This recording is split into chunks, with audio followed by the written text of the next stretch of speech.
সারাদিন পরে ঘুমানোর সময় যদি হাত দুইটা উঠায় আর চোখের একটু পানি ছেড়া বলতো, মালিক এত বড় সংসার, এত যাই ঝামেলা সব সামনে নিয়ে সারা দিন তোর কাছে আসতে পারি নাই, এখন ঘুমাইতে চললাম, সকালে যদি উঠাস তাইলে উঠবো, নাইলে চির নিদ্রা হয়ে যাবে।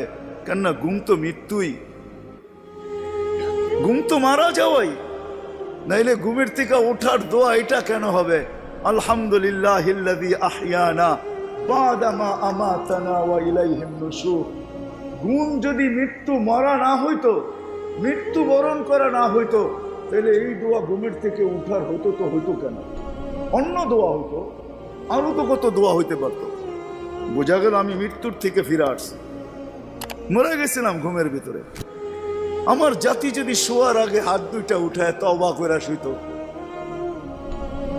নারী পুরুষ নির্বিশেষে, এইখানে তো এই বিশাল ওই মাথা পর্যন্ত একজনও পাওয়া যাবে কিনা যে ডেলি আমি ঘুমানোর আগে কমসে কম একটু হাত উঠায়